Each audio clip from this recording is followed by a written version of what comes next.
gitu sama anak nggak dinafkahin? Ya sekarang gini aja, kalau nggak bisa nafkain, dia ngapain nikah sama saya? Gitu loh. Dia datang dari Medan itu nggak bawa harta. Dia 19 tahun kuliah, saya nikahin. Dari sebelum nikah saya taruh di apartemen saya. Habis itu nikah di rumah saya. Terus luar negeri. Terus kemana-mana, ke Bali segala macam. Semua dari saya. Yang nggak ngasih nafkahnya kapan gitu loh. Bingung saya gitu loh.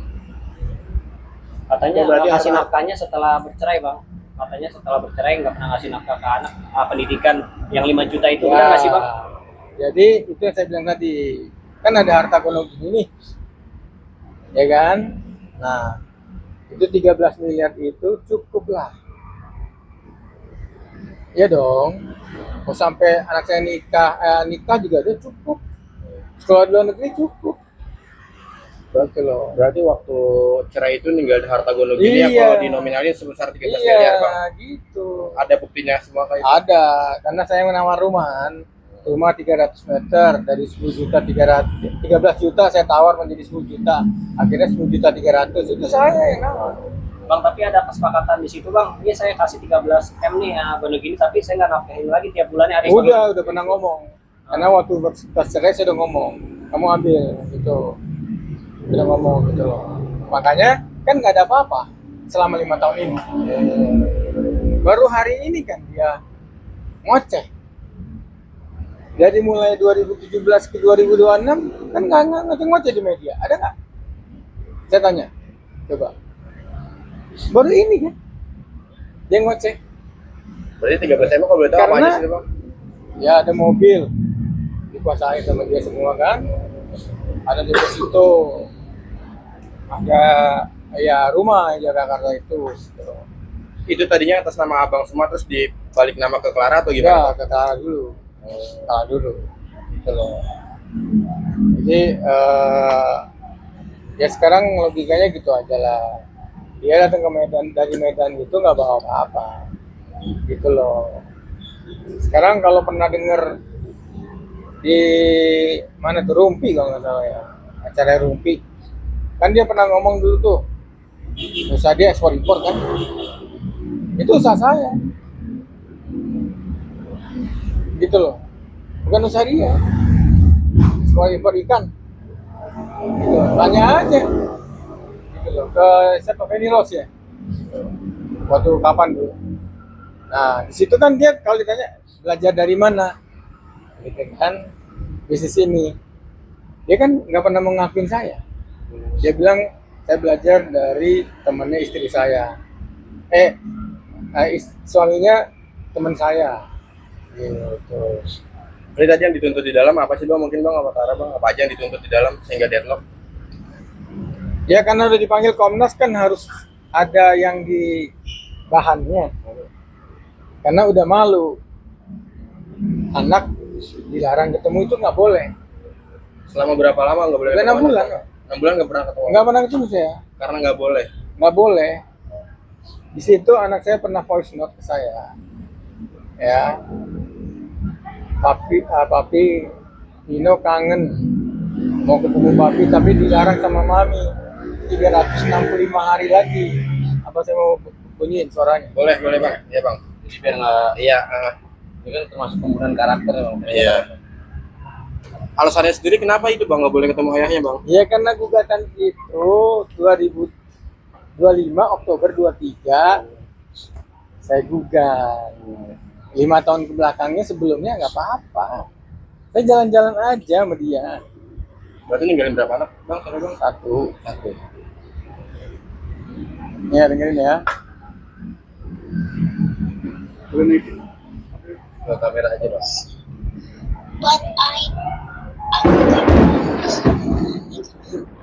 Jadi lah. Ya. Aku gak boleh sama mami karena dia katanya 365.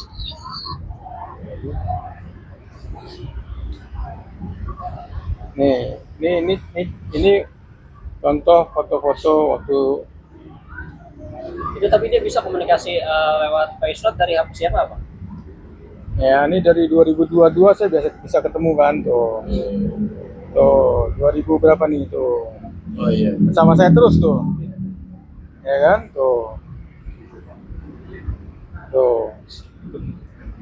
Nah, jadi pas 2023 mau 23 Oktober 2025 itu saya gugat. Nah, di situ ada WA-nya bahwa saya nggak boleh ketemu lagi sama anak saya. Itu.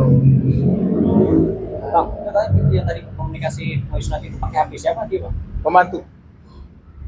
Dan pembantu itu kalau ketahuan dipecat. Itu makanya selalu pembantu itu kalau habis chat sama saya atau babysitter dihapus. Hapusin data-datanya.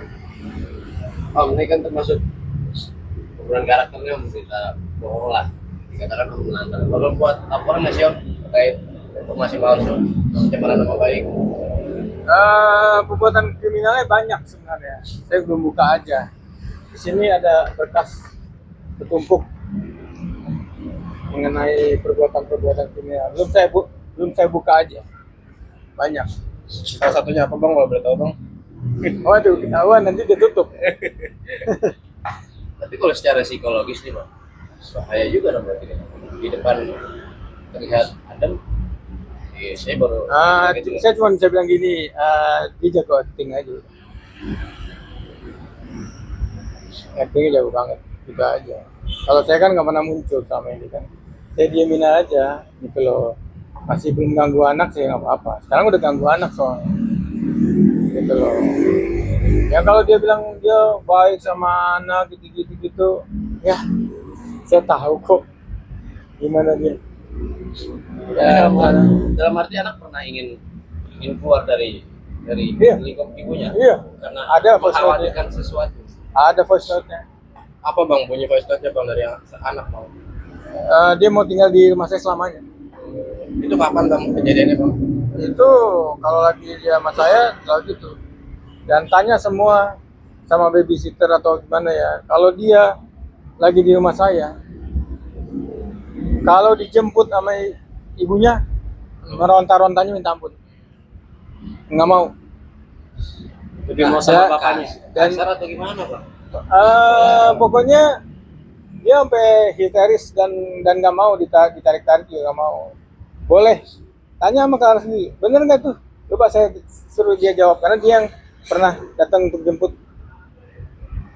Tapi mau sampai kapan nih om membiarkan ini? Ini kan menyangkut keamanan dan kenyamanan seorang hati anak. Loh.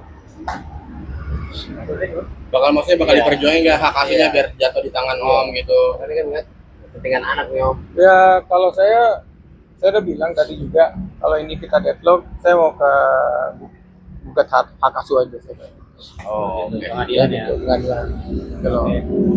Ya baik itu aja deh saya bilang gitu. Saya lah yang ngurus anak saya bilang. Bang, ini kan jadi pelurunya dia masalah nafkah yang per bulannya 5 juta itu, Bang. Ya. Tapi Oke, emang bisa abang maksudnya selama putusan itu sampai sekarang emang nggak pernah ngasih karena udah ngasih 13 M itu. Bang. Ya, jadi gini, ini saya sedikit agak, jadi mestinya nih cerita, mestinya nanti pada saat saya ada gugatan lagi ya, saya kasih sedikit ini aja intro. Dulu waktu cerai, yang mau cerai itu saya, tapi nggak bisa. 3-4 kali saya berusaha cerai, percobaan bunuh diri, minum baygon, ya kan, orang tua dibawa-bawa, akhirnya nggak jadi. Ini saya kasih aja masukannya. Pada saat dia mau dia cerai, karena ada, ya adalah, yang gimana saya punya data-datanya, yang punya saya bukti, ya. Itu saya nggak lawan, karena saya pengen cerai, saya pengen lari, saya pengen bebas, gitu loh, ya. Akhirnya saya nggak datang dari mulai mediasi sampai Putusan. ketok palu. Mestinya dia tanya dong, tanya-tanya dong, kenapa? Gitu. Nah, di situ dia harus ada excuse. Membuat laporan gugatan cerai itu apa ya? Gitu loh. Ya, bilang aja nggak usah ngasih nafkah, nggak ngasih nafkah, segala macem. Gitu loh. Yang dimana itu nggak pernah saya bantah, gitu loh. Saya nggak mau lawan. Kalau kamu saya lawan, terus saya kasih bukti semua, kan nggak Jadi cerai. jadi saya mau blunder kan jadi gitu. Nah, saya nggak mau, saya mau cepet-cepet cabut gitu loh. Kenapa sih Om? Hah? Saya kenapa sih Bang? Orang ketiga kah atau gimana? Ada, Pak. Itu yang semuanya saya ini intro doang. Karena memang keras dia Om. Hah? Keras memang orangnya keras. Jadi ya harusnya bisa baca lah. Jadi tinggal aku selama ini bisa baca lah. Kayak hidup kah? Ya, atau seperti apa orangnya ya. Gitu loh. Bisa dibaca sebenarnya. Gitu loh. Kan saya kalau tahu di sini kan nanti tulisannya macam-macam. Gitu loh. Saya mendingan saya di pengadilan saya buka. Gitu loh. dari Semua bukti-buktinya. Gitu loh. Ada semua saksinya. Gitu loh. Kalau dia sih kan ya nggak apa-apa lah, jadi ini orang yang paling bener aja dulu lah, nggak apa-apa lah, saya gitu loh. Berarti waktu cerai yang gugat waktu itu Clara apa? Bukan abang atau gimana? Bang? Iya, Clara. Ya, karena emang itu lebih baik dia lah. Tapi sebelumnya abang udah pernah gugat, cuma Saya udah gugat 3-4 kali nggak bisa. sampai dia ada cobaan seperti itu ya Om. Iya, coba bunuh diri, minum baikon. oh, waktu abang gugat tuh Clara mau bunuh diri. Iya, gitu. gitu. Itu kan berapa bang kejadiannya bang? Ya masih sebelum COVID, Sebelum covid kan? Nikahnya waktu itu tahun berapa? 2017, Nikah 2017. Putusan cerainya di 2022. 2022. Udah 5 tahun ya. 5 tahun. Ya kau tahu nggak kalau dia nikah lagi kemarin? Nikah lagi? Tahu? Dia izin sama saya. Yang kasus sama suaminya juga tahu berarti ya bang? Tahu. Saya sih ketawa aja. Tapi udah nggak kaget ya Bang? Hah? Udah nggak Nggak kaget saya. Nggak kaget. Nanti balik lagi kok itu. Pasti itu. Balikan lagi. Enggak cerai. Iya. Oke. Om, Saya deh. tadi Om sempat mengatakan terakhirnya ingin mengajukan gugatan hak asuh. Rencana kapan ingin mendaftarkan Apa tuh? gugatan hak asuh? Makasu, segera lah. Kalau kayak begini segera aja lah. Saya ngeliat, pokoknya demi anak lah nanti. Saya harus selamatkan lah. Itu aja. Ini sampai saat ini belum pernah kemana-mana. Udah 6 bulan saya nggak pulang tuh. Kalau hari itu Nggak boleh. Gitu loh. Akses kalau dia bilang katanya, oh saya nggak pernah ini kok bolehin segala macem. Ya kalau bolehin sekarang, WA aja saya di blok. Nggak bisa ketemu. Gitu loh. Oke. Sip. Oke, terima kasih Om. Makasih, Om. Terakhir ada pesan yang ingin disampaikan pada anaknya Om, kalau lagi nonton untuk Clara Sinta biar hatinya lembut bisa mengizinkan Om untuk bertemu sama anak. Susah ya saya ngasih tahu atau minta tahu gimana lah untuk Clara tuh susah lah. Diajak bicaranya susah. Gitu loh. Paling buat Kino aja sih. Ya nanti Papi akan berusaha untuk kembali ke Kino gitu loh. Balik ambil Kino lagi, hak asuh lagi gitu. Itu aja sih. usianya berapa sekarang? Sekarang mau 8. Mau 8 tahun ya? Oke, makasih Om. Makasih om.